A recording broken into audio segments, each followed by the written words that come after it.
Namaskar. Today is June 24th to Thursday, and welcome to Daily Global Insights with Sree and Sree. This is episode number 189. Here are the main stories. In global news, UK signs deal to enhance Ukraine naval capabilities. Sir, welcome to PGurus channel and your thoughts. Good morning, everybody, and looking forward to an exciting day.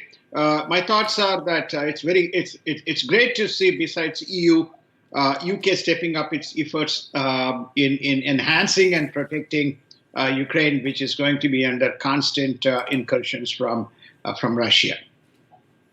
And Chinese companies make up 1/3 of sponsors of Euro 2020. I think this should be 2021 maybe, causing concerns in Europe because 2020 is already over. Your thoughts, sir? I think it's postponed because of the COVID situation. Oh, I see. Got it. So Got it. they're Yeah. still calling it as Euro 2020, being held in 2021. Well, 2020 was a year of pandemic. Everybody is aware. These advertisements and sponsorships may have been done much, much ahead of time. They just don't do it in 2020. This is not just as it relates to the global sports such as football, but it also, a lot of sports in the United States has sponsorship from Chinese companies. Obviously, in light of the COVID situation, the companies are raising concern that there is such wide advertising going on in the circumstances such as what the world is confronted, and most notably Europe as well. And the Chinese Communist Party is vulnerable, and its rule could end with a coming coup, warn experts. This has been talked about for a while. Is it because of the plenary session that's going to be starting soon? 8 years, of Xi Jinping. He's unlikely to step down. He's trying to extend this into a lifelong affair. There's a lot of issues around the policies that Mr. Xi Jinping is enacted and which the world has not liked. And for the first time, there is a unanimous view emerging outside of the Chinese perimeter, to take a very active stance against China on a number of issues ranging from human rights, border incursions, then, of course, the latest COVID situation, trade deals, the Belt Road Initiative, which is now called as the Debt Road Initiative, etc. So I think there is a growing consensus, which is within the CCP, to see whether there is an alternate leadership is required to tone down this rhetoric and bring China back and make it move towards the most cherished nation. We also put up the Pew Research poll. And I'm sure the CCP people are listening and watching to that poll. You saw there is a unilateral shift from the right of the gradient to the left of the gradient in terms of the public perception of China. And we are continuing on global news. US warships transit Taiwan a week after Chinese largest air incursion. Are these two related? I don't think so, but maybe I could be wrong. They are very much related. There was a little bit of a silence. 28 planes of different denomination made an incursion into the Chinese air defense zone for the first time, not for the first time, but a fleet of 28 planes, is a fairly large incursion. The Chinese quite naturally repulsed it. And there was this feeling that China is feeling, especially after Reagan was moved into Persian Gulf, whether there is a slowing down or whether there is, eye taken of the mark, especially in the East China Sea, especially with Japan having its own challenges. So the United States says no, and it sent its attack carrier right through the Taiwan Strait. So they are related to that extent, sir. Yeah. Apple Daily confirms that it is shut down after the arrest of editorial writer. I think this is a daily that runs from Hong Kong, isn't it? It's a daily that runs from, it's a pro-democracy paper. And first they harassed the staff, and then the second they arrested the editorial writer, they said, end of the story, and they shut it down. And we also reported what's happening with the Taiwanese staff I think either yesterday or day before yesterday. And Iran's atomic facility has been substantially damaged in the attack, say sources. But Iran is claiming that sabotage failed and that no damage and casualties occurred. Now, United States is set to delay the next round of Iran talks to hear from the Israel on what they think about this. Plus, I think the new president from Iran is causing quite a few flutters, isn't he? He's supposed to be more Mr. Raisi is supposed to be Mr. Ibrahim Raisi is coming from the right wing side of the general disposition. So he's taken a very aggressive stance. We covered that 2 days ago. He's saying he's not going to let down his theory on ballistic missiles. He's not letting down his views on how he deals with this mafia or pro-Iranian groups around various parts of the country. He's not letting down on nuclear. His nuclear aspirations. He's not going to, don't. He's basically said, don't put any conditions and let's get back to the 2015 deal. The fact that a right-wing Iranian is saying, let's get back to the 2015 deal, is just a reflection of how poor the 2015 deal that was stitched up by Mr. Obama and Biden during their specific tenure. Getting back to this sabotage or the attempted sabotage on the IAEA building, on their nuclear agency building, not IAEA, sorry, I stand corrected, of the Iranian Authority. There is a belief that the third centrifuge was located in that specific building. There are 3 centrifuges, which is used by the Iranians for their enrichment of nuclear material. This appears, there is an intelligence report which says that could be the third centrifuge was operating from the building, away from potential target. But lo and behold, that's not the case. It's been attacked. If that is the case, if let's assume that the assumption or the theory is correct, this would really set the Iranian program back in terms of its enrichment. And now let's take a look at United States news. Biden crime prevention strategy to focus on guns and hire more cops, while Senator Josh Hawley of Missouri wants to introduce a bill to hire 100,000 new police officers. See, this first they wanted to defund the police, they wanted to get rid of the police, and then chaos and riots. So this whipsawing back and forth, back and forth. I feel for the common man. What happens when these kinds of who do they turn to, and why this kind of violent swings? Again, it tells us that there is more than one power at work in the White House, sir. So I think the United States is clearly divided. It is not united, and it's very divided. The media has made sure that that is the case. So progressives have stepped in, or the liberals have stepped in, and they're very active on the liberal side of the media.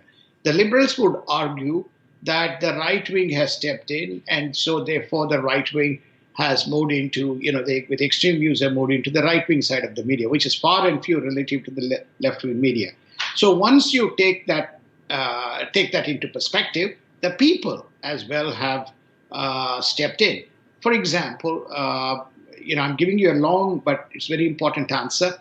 When a GOP made comment around this racial theory, that why it is being advocated as a course within the army, there's one of the army generals reacted, which is to say, well, it's part of the history. Why are you objecting? We are not advocating anybody to legitimize or delegitimize. It's just part of the history that we are advocating or we are teaching to the people. So this is coming from the U.S. Army, okay? So when you take this into account, the fact is that there seems to be a growing momentum around a narrative and an agenda which is different to what we had witnessed in the past.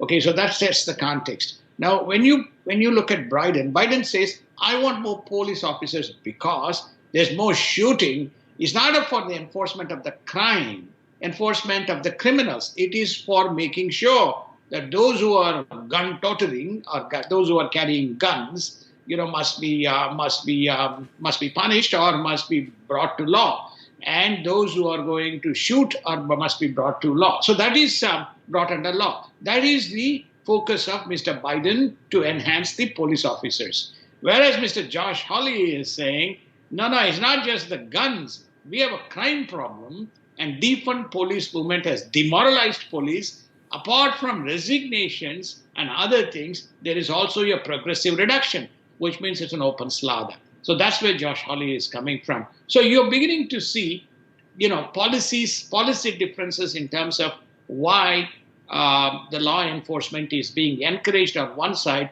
and where the law enforcement is being focused on the other side.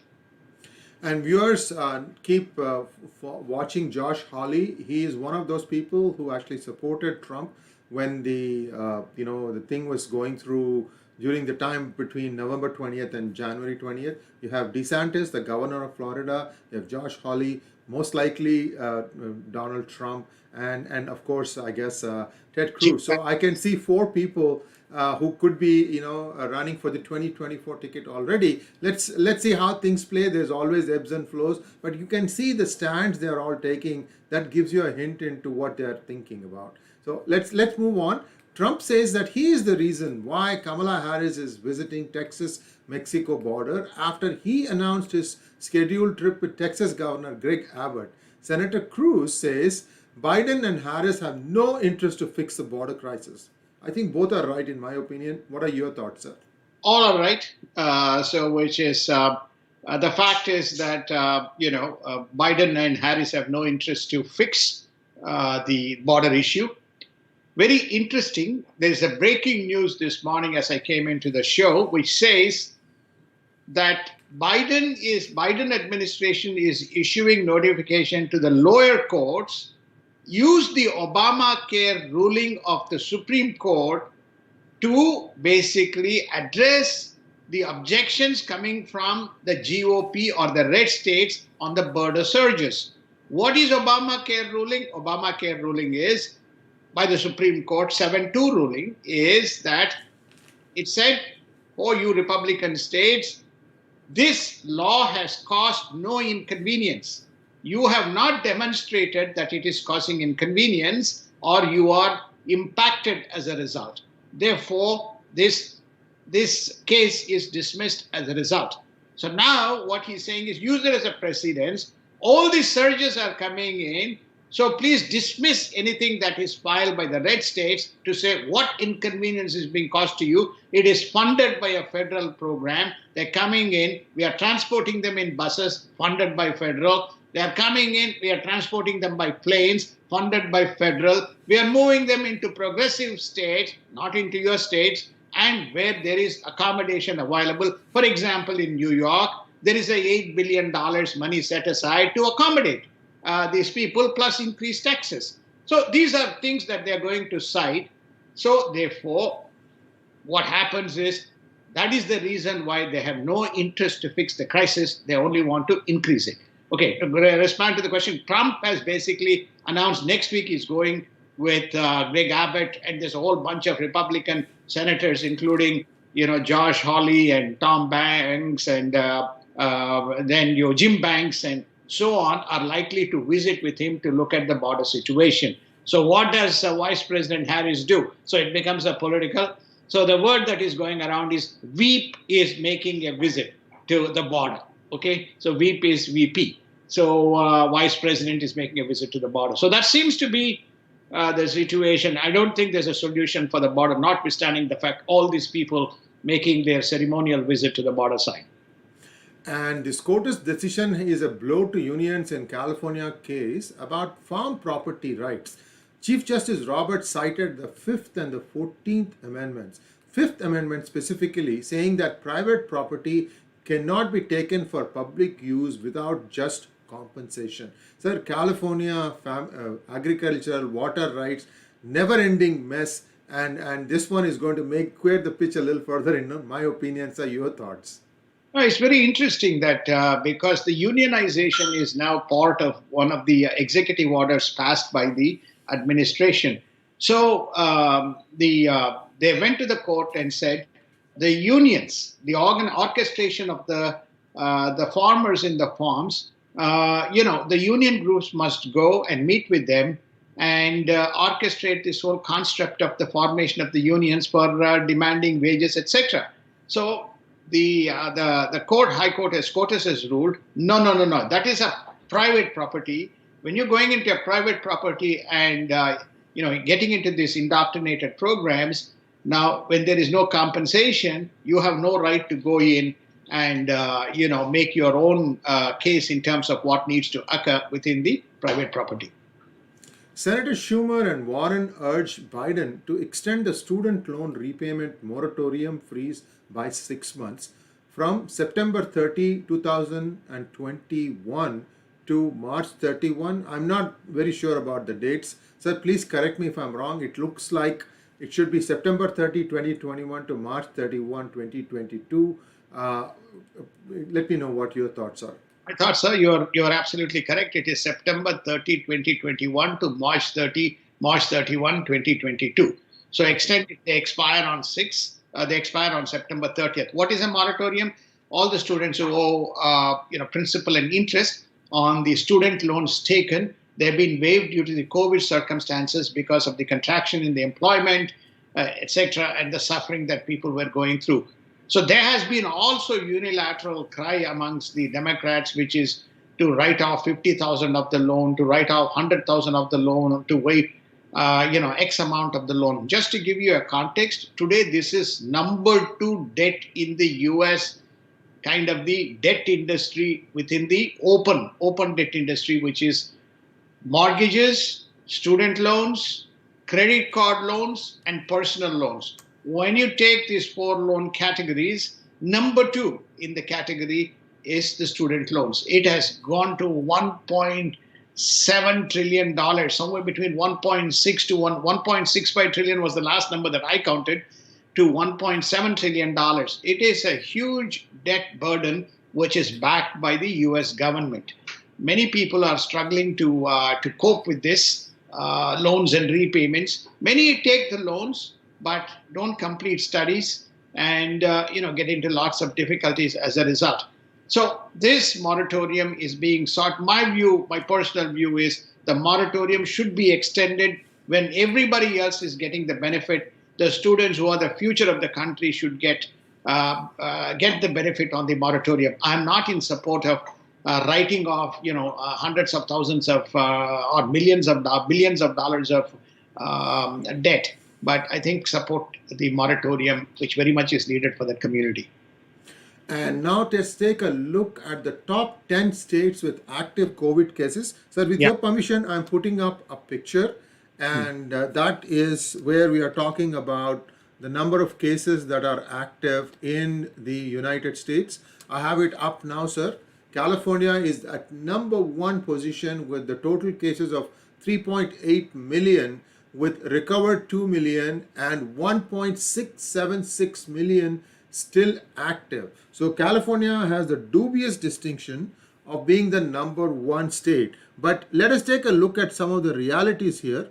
What exactly happened in terms of this surge? Many of them perhaps also came into California, and now they are testing positive. I don't know what your thoughts are, sir. I mean, please feel free to let me know how you read this chart.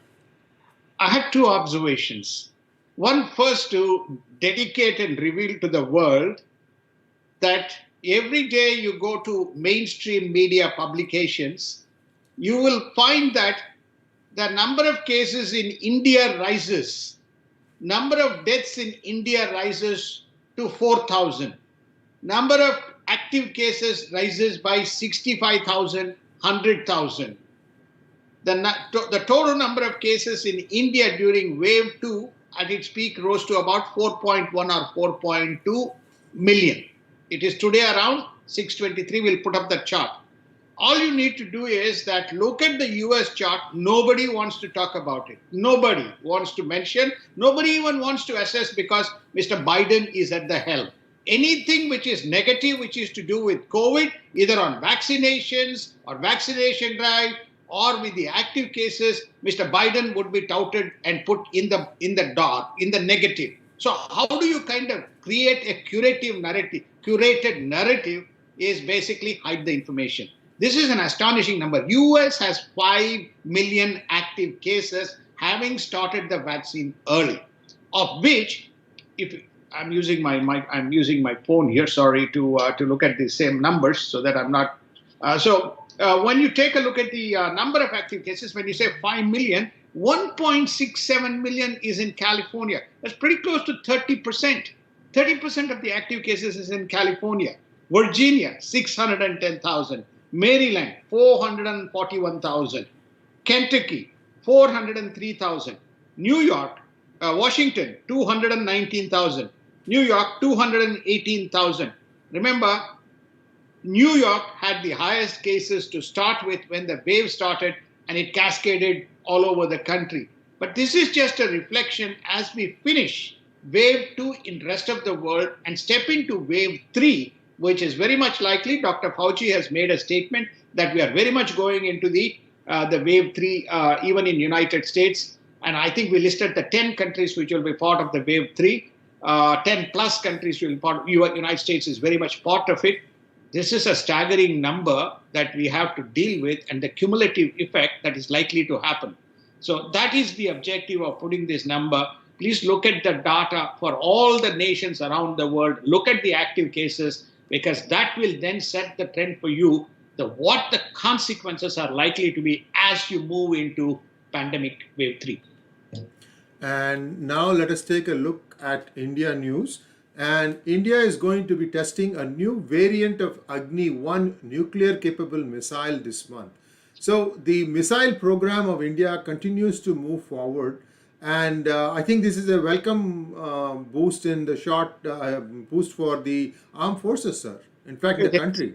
As a country, it is. And I think that the objective is to point out that India is not taking it idle. They've got a very, very comprehensive defense program to act as a deterrent, ranging from nuclear missiles to the new technologies that are being embedded into the fleet of planes, the space program that India has embarked on, the naval program, plus the tools that they are acquiring on the naval side, drones that are being added into the armory of the Indian Defense Forces. So I think that the objective is to point out that India has its own BrahMos missile, which is an indigenous missile, which is now very much embedded into the front line of the LAC as well as the Ladakh region.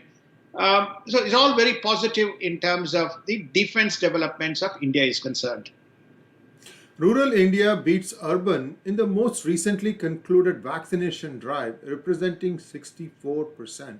I think this is a great sign, although I must say that the densities in urban areas is far more than rural. That is where they need to be stepping up. They need to be more aware.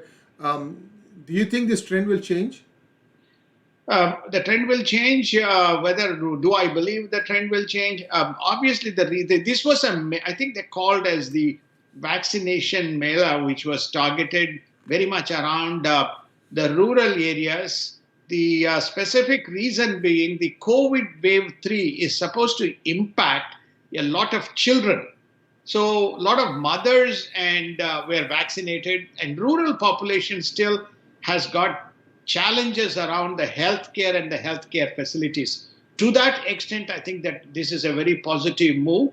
But your point is very valid. That is, in conjunction with this, the urban vaccination programs also needs to be stepped up.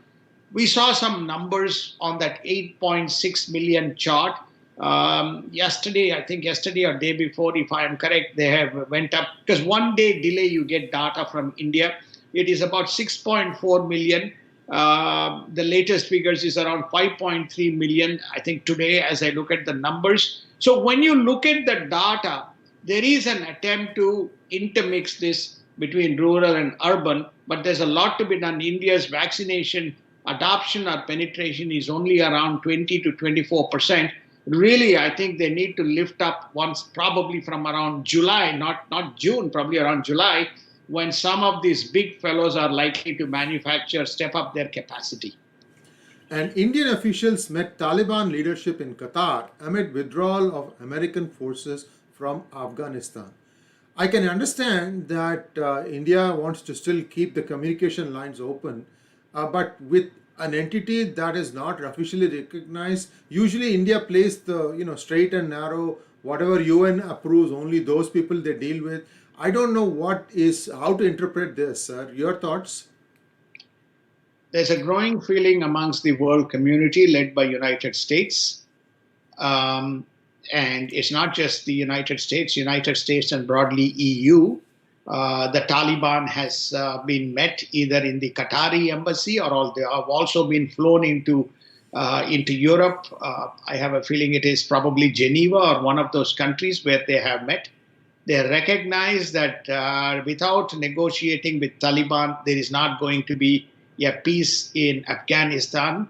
If at all there is the word peace, double quotes. So therefore, I think there is an encouragement from the Biden administration for India to play a little more active role. Those discussions seems to have occurred when the External Affairs Minister was here in United States, if you recall, for a week. For 5 days, he met with various officials, including Mr. Anthony Blinken and Jake Sullivan, the National Security Advisor. So it's perhaps egged on by that there is more active engagement. India has been a reluctant partner and stepped away. It's also possible that the president of Afghanistan is asking India to get a little more actively involved. So that can be the reason. Now, to your question, which is namely, is it correct, incorrect? If the world is engaged, I think India cannot be isolated. They at least must start talking. Whether they do any constructive agreements is a different matter, but at least they must do the engagement, sir.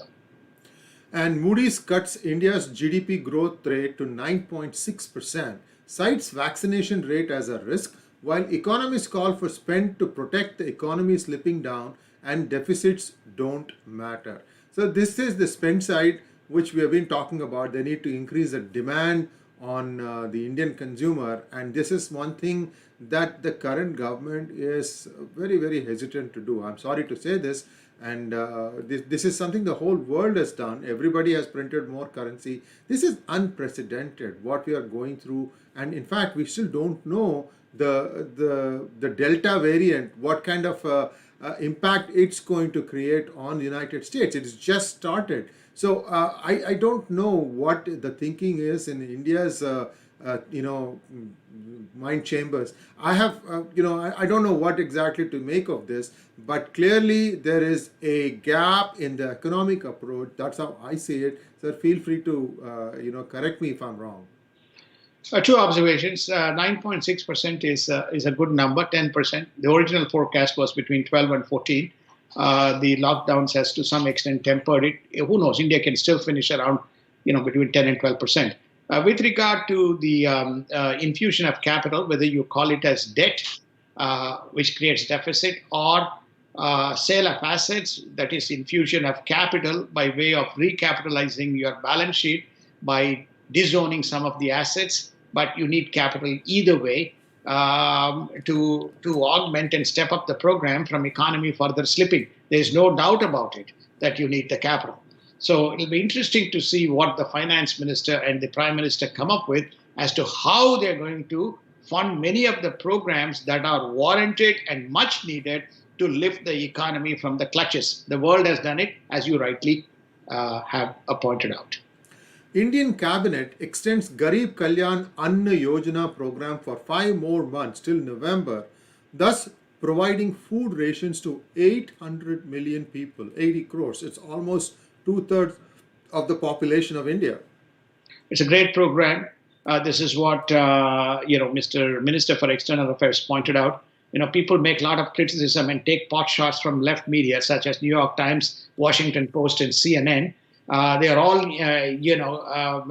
curated and manipulated by many left thinkers. But none of these people have the comprehension of both vaccination as well as the social welfare program that is being put into place. Remember, in United States, that we have one of the massive social welfare programs that is currently underway and continuing from where we left off in 2020. So therefore, I think this particular program is a great program, and the continuation of the augmentation that you are referring to from the earlier point is much needed if you have to sustain not only the demand but the consumption, which flows through some mechanism such as the funding. And India reaches 297 million people vaccinated milestone with one dose and 6.45 vaccinated on June 23rd. So the way I see it is, first dose, many, I think 1 in 3 have got it, or 1 in 4 have got it, but the second dose has not really gone through many hands, isn't it? Second dose in Indian vaccines, I looked at the protocols. In United States, the difference between the first dose and the second dose, when you take Pfizer, is about 21 days. When you look at the Moderna, it ranges from 4 to 5 weeks. In India, I am told that the protocol is between first and second dose. The average mean time ranges from 2 months to 4 months. So the second dose has been delayed. They've got two vaccines, Covaxin and Covishield. Covishield is a variant of the AstraZeneca vaccine. It seems to have worked and it seems to be resonating well. They also have the J&J, very much used a single vaccine dose. So whether the variability is caused by a time delay between the first and second vaccine is causing the aberration is something that we need to study very closely rather than come to a conclusion. It seems to be the same in United States, notwithstanding the fact that we have only 21 days gap between first and second vaccine. Sir, I have the numbers on the display now about vaccination numbers, the number of doses, and so on and so forth. If there's anything that you would like to make additionally, please feel free to do so, and then we can move on to markets. No, I think that the one chart which is showing about, if I am correct, they are almost pretty close to that big 297 million mark. So 300 million. India will be the second country to cross after United States. I exclude China.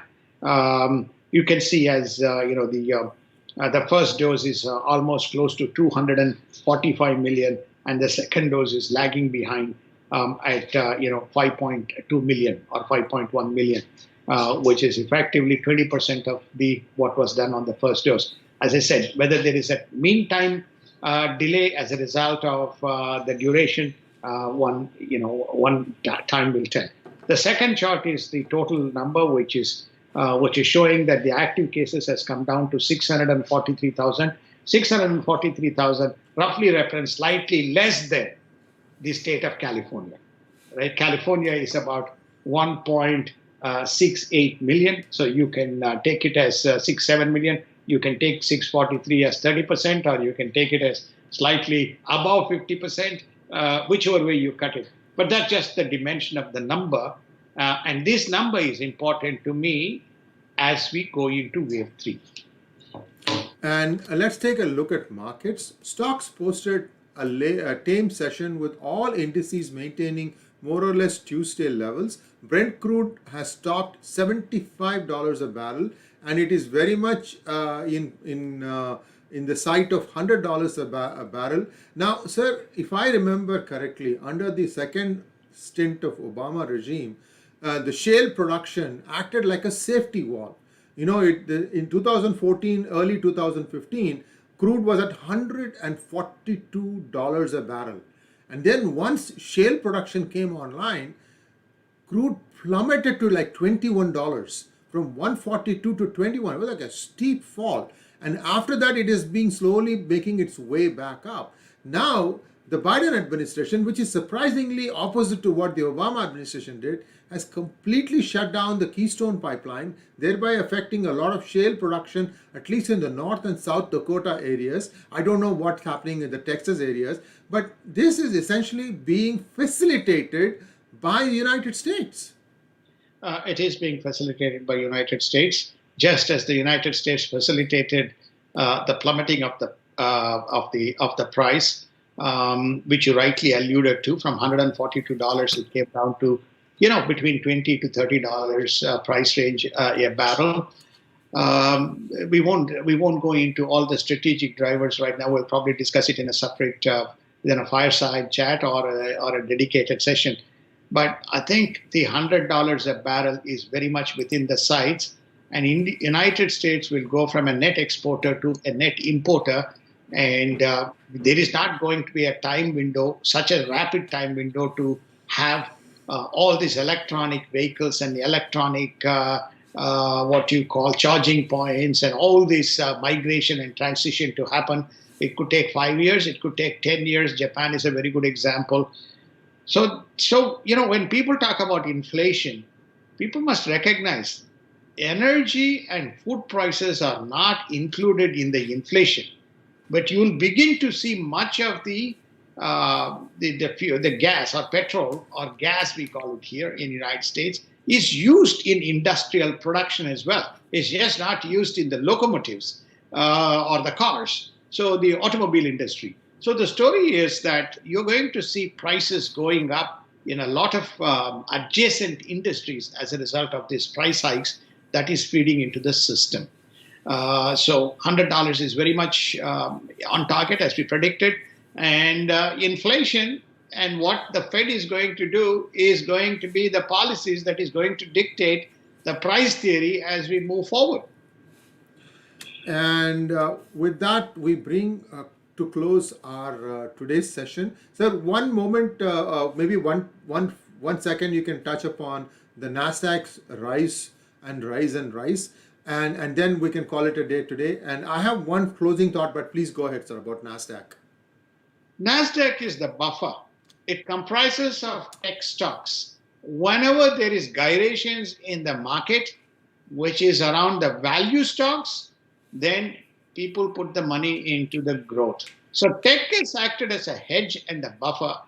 And right throughout the pandemic, the stocks that grew were the tech. Why? Because it is long-term, it is disruptive, it is transformative, and tech is the one which is consumed extensively as a transformative tool. Doesn't matter whether it is more cloud services, more Zoom services, more types of online shopping, online content consumption, online entertainment, etc., etc. So there you see the money going towards the tech and the infrastructure, especially in the United States, the tech stocks. Tech stocks here comprise of microprocessors, semiconductors, also comprise of all the infrastructure companies, of course, the social and the ad tech companies, as well as the entertainment companies, which is one of the reasons why you have seen Disney and go up quite dramatically. And we presented Disney and Netflix as interesting charts, and you saw Amazon making an acquisition of MGM.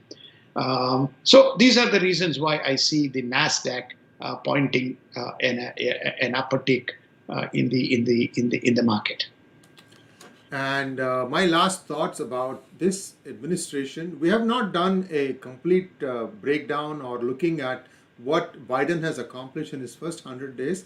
I'm hoping that Sridharji and I will be able to do it in very soon. Now, if I look back at these 100 days, there were a couple of things that this administration did that was very much not needed, because those, in my opinion, are going to make the difference between the Democrats keeping the Congress, their lead in Congress and Senate, or at least on par in Senate, and losing it in 2022. These two things would be, one is this unmitigated, completely open borders without really checking even for COVID tests, and the other one is shutting down this pipeline without giving enough time for the US to get its breath, because you now are going to see a lot more job losses, a lot more problems, and I can tell you this administration is going to be completely absorbed doing those things, and I'm afraid the bad news is already in. Sir, your thoughts before we wrap up today's program? I think I endorse your sentiments. We have covered a lot. So let me give both the positive and the negative side. Right, the positive side is this child credits, child welfare programs is much needed. So therefore, child tax credits. So I think I give them credit for that. The continuation of unemployment benefits to the extent of supporting the long-term unemployment is very much needed. Moratorium to the students on the student loans was very much needed. The housing sector, which employs a large number of people, keeping the interest rates, whether they did it or whether they work with Fed to make it happen, is again very much needed. Because if the economy needs to come out of what you call the recovery economy, then clearly the housing sector has to lead that effort. There's no doubt on the consumer consumption retail side of the business, the retail sales has been skyrocketing, more on the online side rather than on. But then online, people have been retooling themselves as to how to use the in-store people into helping and facilitating the online sales. What has been the disaster? The disaster has been very clearly articulated by you. The border surges is a disaster. The economic packages that they have put to support these border surges is outlandish. The unwarranted what you call the defunding of the police programs is almost encouraging people to commit crimes. This unilateral grant of this unemployment benefits is creating a situation people do not want to come back to work. They say this government keeps paying money, so why should I go back to work? To me, they really need to look at that and say, we'll give you an incentive of whatever $200 if you get back to work, but within 3 weeks, we'll give you $60 a week or $180 a week, whatever the number that makes sense. If you don't go back to work, then we will be cutting. So it's not cut down the unemployment, but cut down based on an incentive for people to go back to work. We can go on and on some of these election reforms, filibusters, racial theory, and the worst of everything is cutting down the gas capacity, gas pipelines and capacity. Cutting down the future capacity is sending a signal to the oil markets. You can raise the prices, and we'll be very glad to support you in that. And last, if not the least, is lack of will to bring China to the court or to be accountable and punished for the greatest disaster in probably human history that they have created is very disappointing. Very disappointing that the Biden administration is not even commenting and talking about it rather than a lukewarm response. You can go back and study history. This is the greatest disaster, human disaster caused by one single country and inflicted without discrimination across the world. Thank you very much, Sridhar ji, and we'll be back again bright and early tomorrow. Namaskar. Namaskar and thank you. Have a wonderful day.